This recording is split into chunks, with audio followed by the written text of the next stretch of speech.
Moscow police arrest more than 600 at election protest. Moscow The police in Moscow arrested more than 600 people who had gathered near City Hall on Saturday to protest what they called unfair coming elections and to demand that opposition candidates be allowed to run for city office.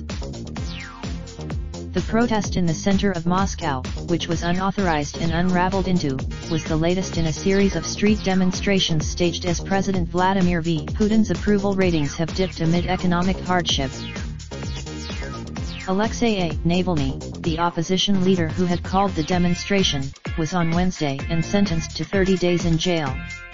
Other prominent a post on the Facebook page of Mr. Yashin, a street activist and one of the politicians who was barred from running, said from his apartment in Moscow overnight before the Saturday demonstration. "We will have nobody to choose from at the election day," said Nadezhda Pilinskaya, 59, a retired entrepreneur who was one of those who managed to reach City Hall through police cordons. "It is horrible. My feeling is that while protests in provincial cities and the capital have pierced the image of unified support for Mr. Putin, the scale of support for such rallies is unclear. The authorities often begin making arrests before a crowd can gather, as happened on Saturday as lines of riot police officers in body armor and helmets and outfit protesters called the Cosmonaut blocked streets and chased demonstrators down alleys far from City Hall. Some protesters sat on the sidewalks and awaited arrest, chanting, 'We love Russia.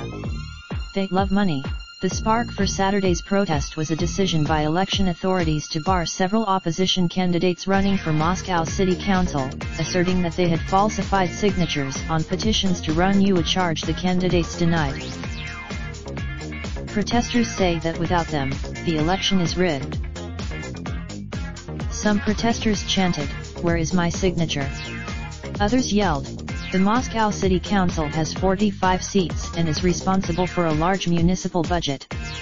It is controlled by..." Election officials have so far registered nearly 200 candidates, most of whom are largely supportive of Mr. Putin. Protests had broken out even before the election dispute as Russia's economy swoons under Western sanctions. Street actions. Saturday's protest appeared intended to raise the pressure on Russia's tightly controlled political system. The number of arrests, 638 by Saturday evening, was reported by that tracks data from police precincts. The police could be seen spraying some demonstrators with a chemical irritant. One woman bled from a serious clash on the Tverskaya just off Pushkin Square. Pepper has been used. Though the opposition has managed near-weekly protests this month, it's unclear that any longer-term momentum is building. The crowd sizes. There was a heavy police presence at the intended site of the protest, the mayor's office, which many demonstrators never reached as arrests ensued so quickly. Police trucks and Andrew E. Kramer contributed reporting. Raindrop, drop top smoking, no cooking the hot pot. Fucking on your bitch, yeah, that. Looking up, open the park pot.